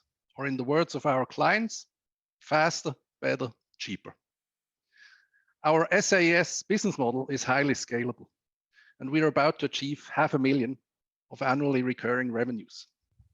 On that basis, we want to expand across Europe. And for that, I need your money, 2.5 million to be precise. In Europe, we look at the market of about 2 billion and limited competition. The North American market is even bigger and is home to our strongest competitor, WalkMe. But the good news is, in 3 out of 4 shootouts we had with them over Swiss clients, we won. And that makes me confident that we will be winning in Europe as well before conquering the world together with you. Thank you. Thank you so much, Lucas. And we go to our next EdTech startup, Inential. Hello, hello. Hello. Hi there. So I'm Chris from Inential, and I'm the founder and CEO. And at Inential, we personalize skill and career development through data. So every day, companies are facing rapid levels of change due to new technologies or new working environments. And this change creates massive skill gaps. And to tackle that, companies are already spending around 330 billion euro every year on employee education. But for every 100 euros spent, around 88 is actually wasted or misallocated. But why? Because what employees learn, be it online or in a seminar, isn't aligned with business or individual goals, creating huge losses in time, budget, and productivity. To solve this problem, Inential takes a data-driven approach. Our platform understands the exact needs of individuals and businesses to provide highly targeted learning recommendations. Because there are many ways to learn, we don't create our own content, but we integrate with the existing ecosystem of over 50 learning providers such as Coursera, edX, or Blinkist. We're currently focusing on supporting companies with more than 50 employees and their tech teams. That gives us over 9 million potential users in Europe and 2 billion euro market. We work already with around 20 companies and organizations like European Commission or Porsche Digital, and we're raising 500K to scale our sales capabilities and expand our team, with already existing commitment from investors to join the round. Thank you very much. Thank you, Chris. And we go over to Sharpist. Next is Sharpist. Hi, Tanya. Hi, everyone. Good to see you. I'm Hendrik, CEO at Sharpist, and Sharpist is Europe's leading digital platform for business coaching. And we help organizations retain and empower their people. So let's face it, we are around 6 months into the pandemic, and every organization out there is going through transformation. And you can only be successful if you keep high the engagement of your people in the remote work environment. And Sharpist helps here. On our mobile app, we match employees with their one-on-one leadership coach, whom they meet in bi-weekly video coaching sessions to pay in on business outcome. And this is advantageous over digital learning libraries because the coach-coachee relationship creates learning accountability. We are currently taking Sharpist global together with our clients like Porsche, DHL, and ThyssenKrupp, from Germany over Switzerland to the Nordics and even to customers in the Middle East region to thousands of learners. The Sharpist license is at around 3.5 to 4.5 thousand euros per year, tapping into a 130 billion euro market. We grow around 30% month on month at cash flow positivity. So if you want to join our mission to take people from internship to retirement, pitch in on our Series A in summer 2021. Thanks for listening. Ciao. Thank you, Hendrik. And we go next to Skill Gym, the next startup. Yeah. Hi. Hello, this is Matteo. Ciao. Hi. Yeah, now it's me. So nice to meet you. This is Matteo, and I will not talk to you about market and billions, but I will talk to you about people and relationship among people. So Skill Gym is a Swiss HR tech venture helping people to be effective in critical conversations. So I'm sure that all of you agree on the importance of having critical conversation and be effective in having conversation in a business context. And imagine to have the opportunity to practice critical conversation, such as giving feedback to a collaborator, offering a product to a client, or dealing with a discrimination related issue.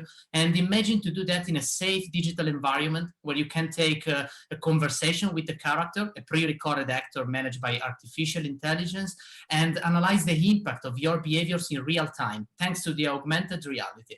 And imagine to be able to have a feedback directly from the character on the way you manage the conversation, and to review his body language, his engagement, and the lots of behavioral objective metrics. Well, you don't need to imagine anymore. I mean, this is actually Skill Gym, a digital role play platform allowing you remote learning by doing, in managing business critical conversation. We already supported more than 300,000 people globally in clients such as Allianz, SAP, Nokia, and Fujitsu.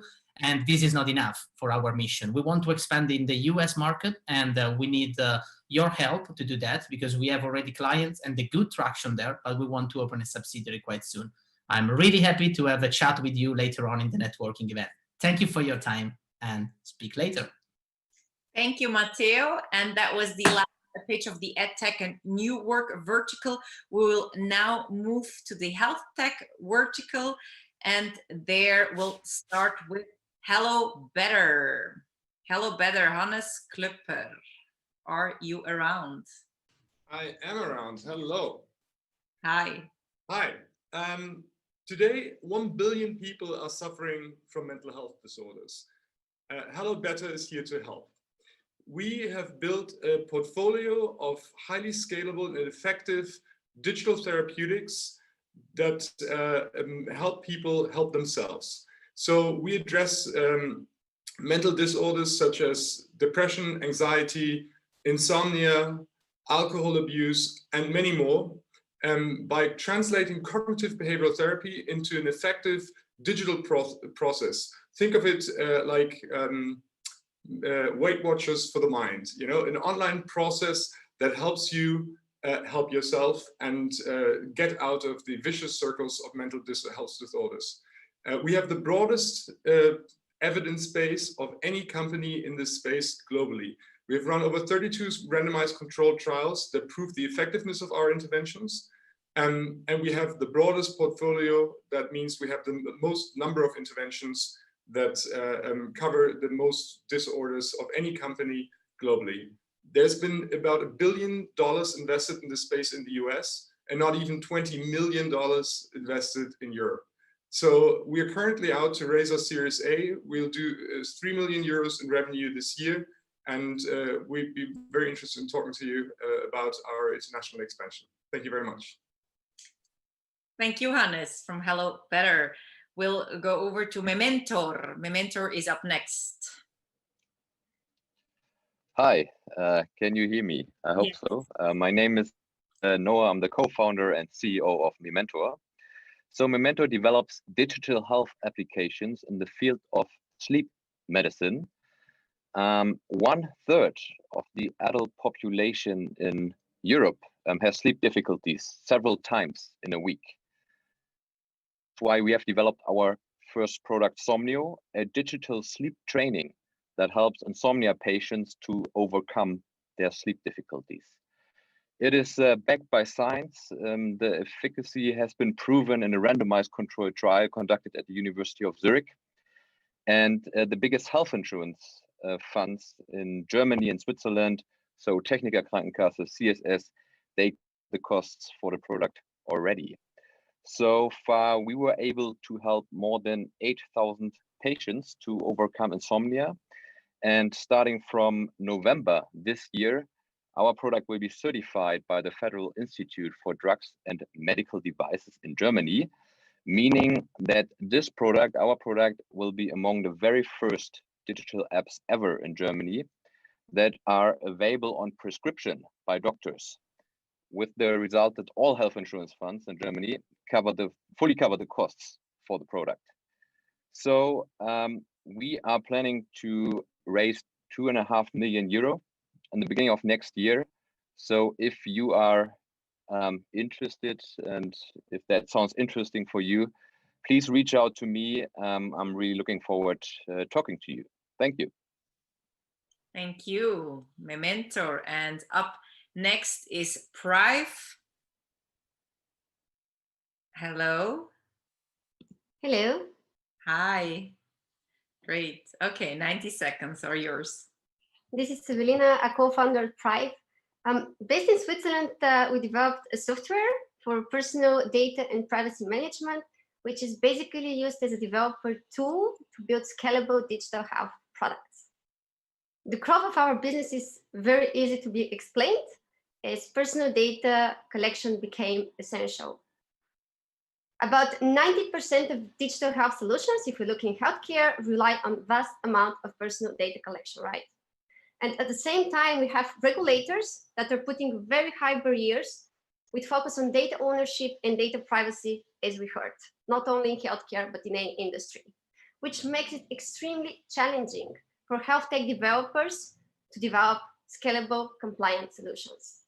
Instead of that, by using Prive as a foundation, businesses can rely on us so they can collect, store, use, and share rightfully personal data. Our competition normally is the in-house development, but it becomes more and more easy to beat it as Prive gets installed. Just listen carefully in a few minutes. It's fully under their control and makes them compliant with existing and forthcoming regulations globally. We're funded by family offices and a Swiss private clinic. And the opportunity I have for you today is to join our Series A. We're commercial, revenue generating, and we have our product in open source and under enterprise license. Thank you. Thank you. Thank you so much, Prive. And we go to our last health tech startup, which is uplife.io. Are you around? Yes, I am. Hi. Hello, my name is Isabel, and I'm the founder of the AI health platform Uplife. Uplife helps insurers, corporations, and also telemedical providers in early detection and also the treatment of chronic diseases. Chronic diseases are the main driver of our health costs. They amount to 80%, so it's a massive market. But like any massive market, it has some weaknesses. Clients on our platform are able to learn much faster what interventions really add health benefits for their patients and which interventions don't. And they will also be able to integrate the multiple stakeholders of chronically ill people into one easy platform. So within 2 days, our clients can create their health plans that they want, integrate their partners without any coding live in 2 days, and really create truly patient-centric, evidence-based health plans.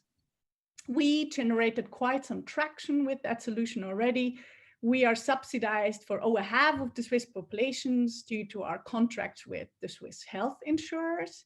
We work with European telemedical providers and online pharmacies in the chronic care market, and also HR consulting firms.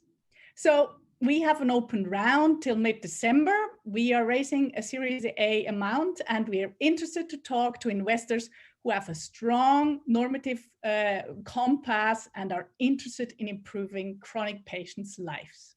Thank you. Thank you so much. We are now moving to the pitches from the vertical smart city and technology, and also one entrepreneurship in the end. So we'll now start with Animatico. Hi, I'm Pascal, co-founder and CEO of Animatico. Animatico is an ETH spin-off based in Zurich, creating Disney-like animated characters with the goal of humanizing the interaction with kiosks.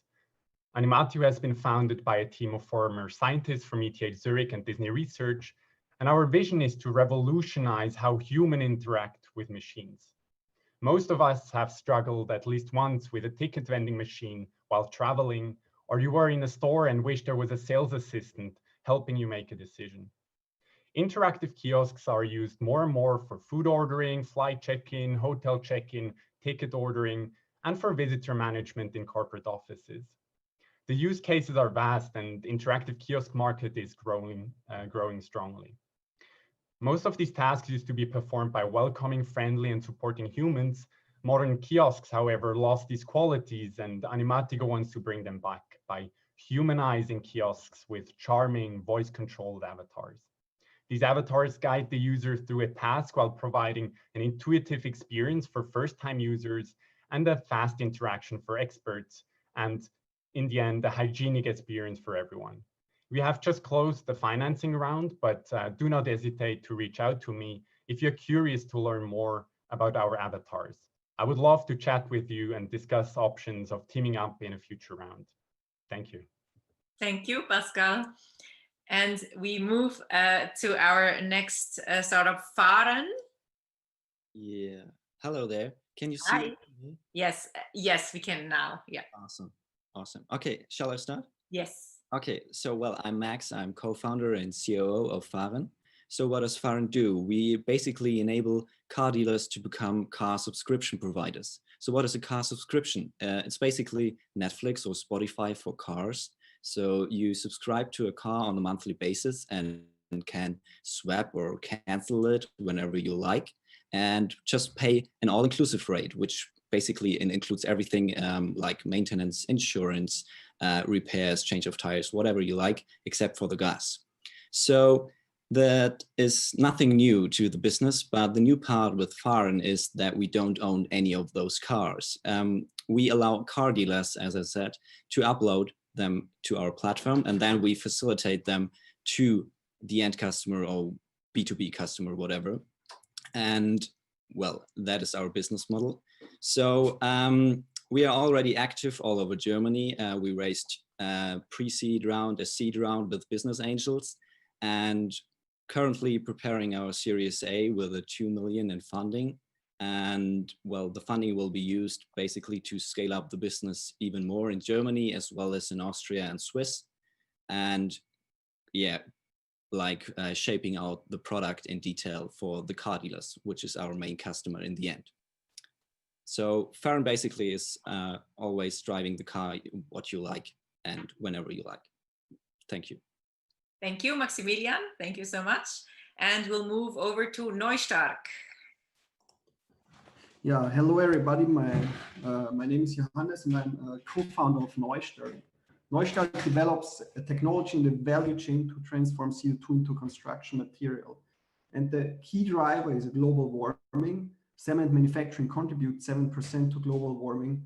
And we need to go to net zero emissions, which means that we have to bring the emissions down to zero in the next 20 to 30 years. Therefore, we have to avoid emissions and remove the rest of the atmosphere. And what Neustark does, we actually take CO2 out of the atmosphere and store it in demolition concrete as rock, which allows to use this demolition concrete more efficiently, which saves cement. So less emissions and negative emissions. And today in Switzerland, we could already store 50,000 tons of CO2, avoiding another 100,000 tons of CO2. And this amount is going to double every 10 years. Neustark is a technology supplier, and in addition, we take care of the CO2 supply and the negative emission monitoring. Currently, we have one mobile plant operating in Zurich, and we are just starting selling our first plants in Switzerland. And in 2023, we want to bring the first further technology on the market, which allows for net zero concrete manufacturing. Besides us two co-founders, we are a team of engineers who believe in the climate neutral future of the construction sector. And we are looking for, especially for concrete producers and recyclers who want to enable a net zero emission future with us. Thank you. Thank you, Johannes. And we'll go over to Peter Park System. Hello, can you hear me? Yes. Perfect. So hi, my name is Stefan. I'm co-founder of Peter Park. At Peter Park, we have the ambition to resolve a challenge every single city is facing, unlocking the potential of inefficiently utilized urban space. So how are we doing that? We are digitizing off-street parking space by using computer vision technology and a cloud-based AI platform. This platform helps our customers to manage and optimize their parking lots and to integrate new mobility partners onto our platform. For example, we have recently integrated Europe's 4 largest parking apps, ParkNow, EasyPark, Pay by Phone, and Parkstone on our platform. We are selling the product as a SaaS product, and we get our customers basically get an all-in-one solution consisting basically of onboarding, going live, and receiving over-the-air updates and new product features. Compared to our competition, which mainly consists of old economy hardware businesses, we have 3 distinct advantages. First of all, we have no market or hardware related legacy, allowing us to integrate very fast into the mobility ecosystem. We are strictly following a partner platform approach, which allows us to integrate basically very new and distinct use cases onto every parking lot.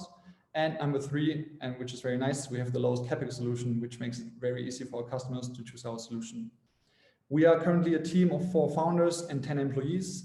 We have, since our inauguration 1 year ago, already acquired more than 60 parking lots in Germany, and we are currently looking into expanding towards new markets. Therefore, we are looking for a multi-million-dollar post-seed funding, and we are very much looking also into smart money funding. Thank you very much. Thank you, Peter Park Systems. That was the last pitch of Smart City and Technology. We're moving to entrepreneurship, and there we have one pitch, which is by the Genius Way. Hi, everybody. So my name is Sami Auftenblatten. I'm the co-founder of the Genius Way, and our mission is the extinction of everyday chores and actually these to-do lists.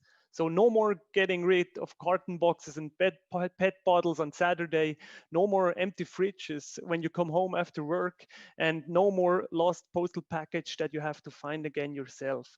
So Swiss people invest an average of 14 hours per week on daily chores. That's 1/3 of what you usually spend at the office. And so far, only very few tasks are delegated. Imagine what you could do with an additional 30 days free time per year for yourself. So the Genius Way provides a shared living service that takes care of your daily chores, that is perfectly integratable in your daily life, and is hence the first living service people are actually using. We do this by combining human intuition with a scalable IT. Your personal genie that knows you and your needs, that knows how you want to get your stuff done, and brings the help of with the help of smart IT, all the service provided directly into your home. We have a growing customer base, have 2 more POCs in the pipeline, and we are now looking for a 220K investment to get our IT ready to scale according to our customer base. So thanks for your attention, and happy to talk to you about further details later. Thank you so much, Sami. So my mistake, we actually have a second pitch in the vertical entrepreneurship, and probably Ormera already had a shock. They're not going to speak, but no, you have 90 seconds now for you. Thank you very much. That's kind. Well, hello, my name is Fabian. I'm the co-CEO of Ormera, the IoT billing platform. Imagine how will be the future in 10 years. We are living in a world of rising numbers of IoT devices, especially in the field of smart cities and smart buildings.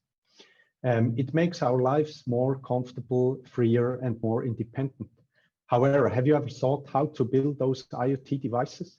A property owner and manager will have to build different IoT systems, different units, and data flows are changing in real time. Ormera has the solution for building IoT devices in a fully automated, secure, and transparent way. We connect the IoT device through a blockchain directly to the bank account. Ormera has built an intuitive, transparent, smart billing platform, which is operative already. Enabling our B2B clients to build more IoT devices over one single platform, we are saving them time and create value. In our first year, we had a turnover of 400,000 Swiss francs And we are searching now for a funding of 2 million Swiss francs for developing heat, water, and gas billing and entering into the European market in 2022 and further scale up to go global. If you want to play a role in a fast-growing IoT market, creating simplicity for local renewable energy, then do not hesitate to contact me and have a chat afterwards. Thank you. Thank you so much. And that was it for our last batch of pitches. We will now move over to another fireside chat with venture capitalists. And we are joined by Gina Domanik. She's the founder and managing partner of Emerald Technology Ventures, which is a globally recognized venture capital firm focused on energy, water, advanced materials, and industrial IT, investing in North America and Europe. Let me see. Yes. And then we're joined by Magda Tarazinka. She's an angel investor and board member of the Swiss ICT Investor Club, which is the most active angel network in Switzerland. She also represents Switzerland at the World Business Angels Investor Forum. And she's also on the board of a Kickstart alumni company, Viso, and has invested in them. And last but not least, we're also joined by Fernando Scodro. He's executing the impact investment strategy of Grupo Baobá, a family office based in Rio de Janeiro, currently building a venture capital portfolio around biotechnology applied to healthcare and food manufacturing. Fernando is also a member of the global board of the Impact, a network of families aspiring to make impact investment more effectively. Okay, so let me start with Magda. And I would like to, hi. So at the Swiss Investor Club, you did a survey on the impact of COVID, and you also published an investment report with trends in angel investments in Switzerland. Can you share some of the main takeaways? Yes, sure, with pleasure. But actually, you know, I just thought I would try to apply the guy concepts of the best pitch, and I will try basically to pitch to you first what SIGTECH is actually all about, and what we are doing and what we are looking for. So it's really hard after all the founders, but I will try to do my best. So basically, SIGTECH is a group of more than 300 people that, after delivering some of their business goals, they are supporting with their hard-earned money, their knowledge, and their heart another group of founders to help them to deliver their business dreams. And basically, as a product demo, which I cannot share my screen at the moment, but this is, you know, our investment report, and you can see 90 portfolio startups that we have here as you know, a result of what we are doing over the last 5 years.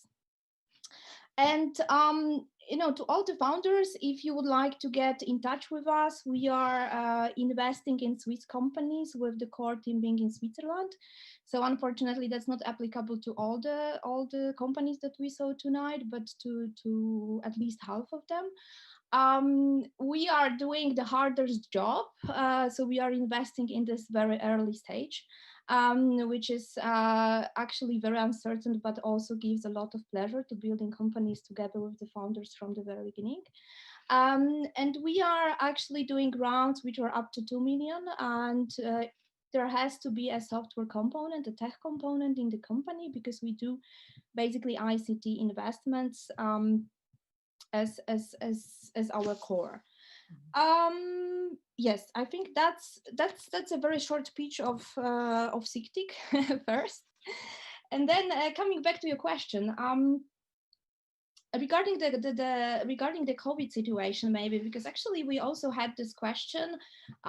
You know, we had several rounds in progress this year when the pandemic started, and we had like a bit, a panic. What is going to happen? And there was plenty of things there.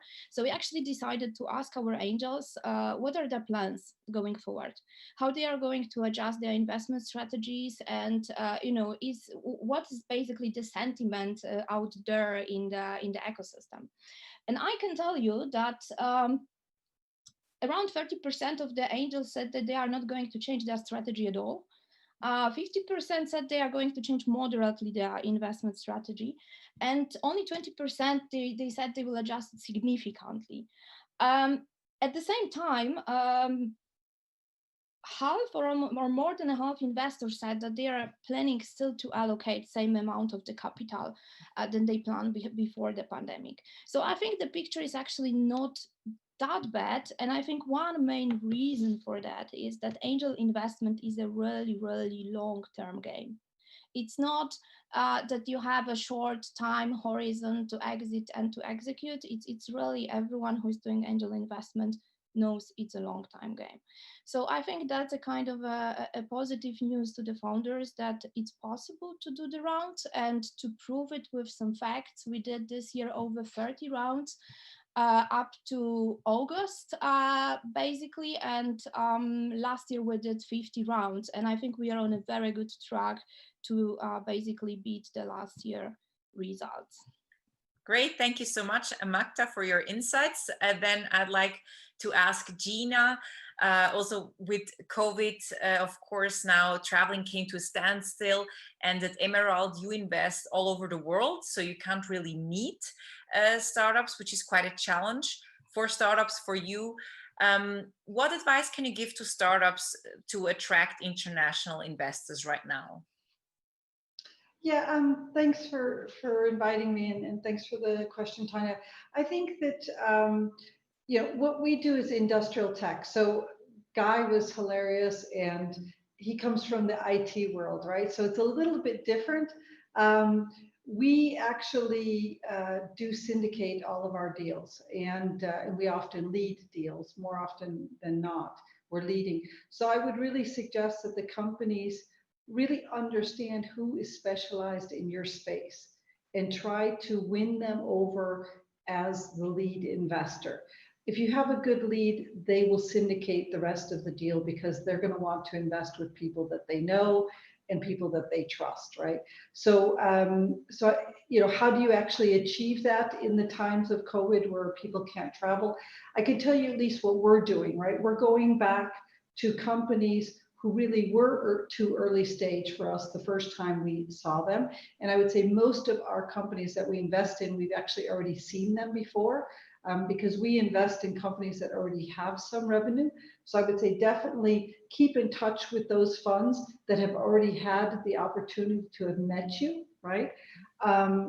We also are reaching out to other funds that we often co-invest with and asking them if any of their portfolio companies are raising money. So therefore, as a startup, if you already have an investor, ask them to introduce you to people who would trust them, right? I think that's really important. And obviously, if people are local, then hopefully they won't have the problem with traveling, right? But I do think that, it's difficult to cut somebody a check for €5 million that you've only met over Zoom. So that's probably going to be on the too hard pile for a lot of people. So try to go through the network that you already know. Thank you so much, Gina. Then a question to Fernando. As I mentioned in the intro, your family and you, at the impact, you try to invest according to your values and not just for financial returns. But impact investing is hard to scale as there aren't that many, I would say. So how do you go about that? What are the criteria that you're looking at? I wish Guy would do a segment on 11 lies impact investors tell you, because that's a whole other set of lies that come around. And I find that investing with values is a challenge on itself, but it shouldn't be. Because you are investing to solve a problem.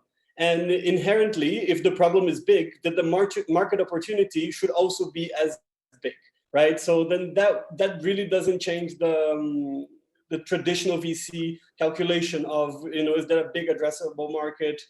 Is there a big returns involved in this company? So I think that that's a bit of a misconception when it comes to impact investing. When you come to measuring the impact, that's when it becomes tricky, right? Because then you need to define what your metrics, define what you want to measure. And that's when things start getting a bit hazy. And it's also, as an impact investor, you don't want to put an extra onus in the company, because that's time that they spend measuring impact should be time, they shouldn't be spending time measuring impact, right? They should be timing scaling their business. The impact is just a natural consequence of their business model. So I think that that's kind of the tricky bit of impact investing. And when you talk to impact investors, there's a lot of focus on the measurement side of what impact is and the definition of what that impact is. And especially when it comes to family offices, they usually have a value statement, hopefully, and that will be determining what is the impact that they want to create. Okay. Thank you so much. Is there maybe one tip that you can give to startups from your side? We have 1 minute left for everyone. Maybe one thing that you heard now that you want to share with them? Well, I guess I can start. It's paying attention to what the people that have done this before tell you, right? Try to seek out other founders, try to find what they thought was difficult, what they thought worked, because they have been in your shoes. Asking investors what they want, you will essentially fall into the 11 lies, but asking other founders will be a little bit more helpful, I think. Okay. Okay, great. Anyone else wants to share a tip? Well, I would just add that, it would be great if the management team would actually include people who have a strong network within that industry, right? Because they're the ones who are going to be able to drive the commercialization. So nothing against young people, they're great, but at least in clean tech or in industrial tech, having people who've actually had meaningful years working in those industries is a huge help. It'll get you to those sales. As Guy said, sales fix everything, right? So I think that's the first focus. Try to get those sales. Okay, great. Well, thank you so much, Gina, Magda, and Fernando, for your insights. And yeah, we're up on time. We have to go on. So I'm moving over to the closing remarks now. Thank you so much. We're hearing now from Christina Sen-Jacobsen. She's the food and retail tech vertical lead at Kickstart, and she will close with a few words. Christina. Can you see me? Mm-hmm. Good. Yeah. Hello, everybody, and thank you, Tanya. So I have the great honor on behalf of the Kickstart teams to say thank you to everybody here tonight. Thank you for spending the afternoon with us. It was a thrilling ride. I'd like to thank you, the audience.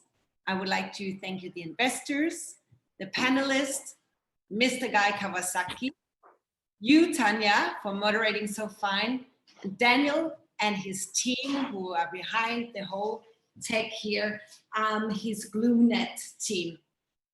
And least but not last, I would like to say thank you to our fleet of F-18 flights for taking off. It was a joy. We had two great panels, and from the first one, our corporate ventures, we learned that staying in tune with what Kickstart and our alumni does can actually pay off. Our second panel we just heard learned us a little bit and gave us some good advice and insights about what kind of investors to choose and actually what the impact investors do.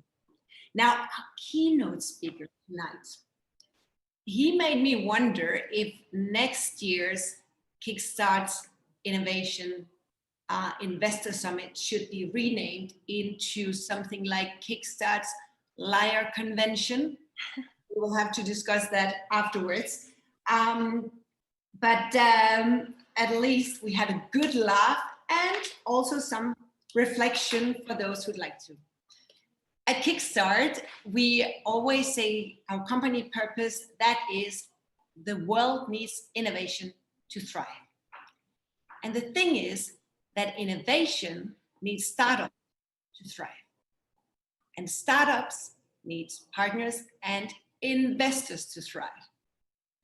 And that's why we're all here today, because you all need Kickstart to make this happen. We're gonna break out now in a networking session. Tanya, you will tell us a little bit more about that. It's an opportunity for investors and startups to engage in dialogues. Please come up with some new lies. And just finally, to quote Guy Kawasaki, don't become friends with each other. So Tanya, with that, I will hand back to you. Thank you so much, Christine, and thank you to the whole Kickstart team, to you, the audience, partners, and everyone for joining. So this was it from the official program of the Kickstart Investor Summit, but no event without a party, as you heard it. You're all invited now to the virtual networking, which will take place via AirMeet. And please, for that, use a desktop for optimal experience and make sure your firewall is not on. You should have gotten the link via an email. Otherwise, I think we'll share it also through the YouTube chat. And once you enter the party, you will see tables with logos on them. So you can just pick where you want to sit. The speakers, as well as investors from Kickstart, from the Kickstart community, will be hosting a virtual table, and you can just take a seat, have a chat, you can rotate, and don't forget to turn your camera on because it's a video chat, and it will take about approximately 30 minutes. So the virtual networking is until 6:45. So thank you very much for joining, and we'll see each other in the virtual networking. Thank you so much, and goodbye.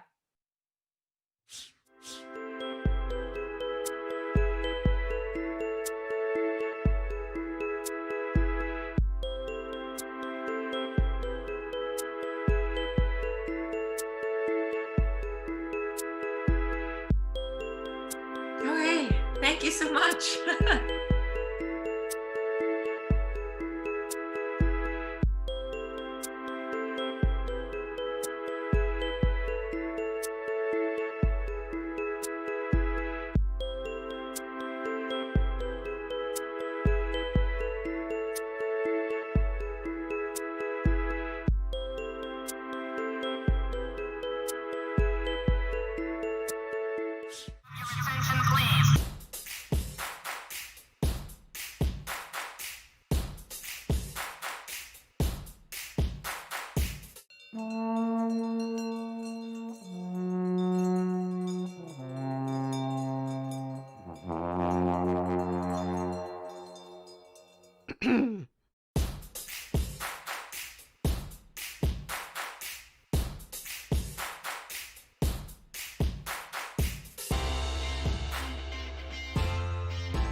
Oh yeah.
Opportunity. Brave people. Rambunctious. Trouble. Awesome. Adventure. Opportunities. World class. Freaking crazy ride.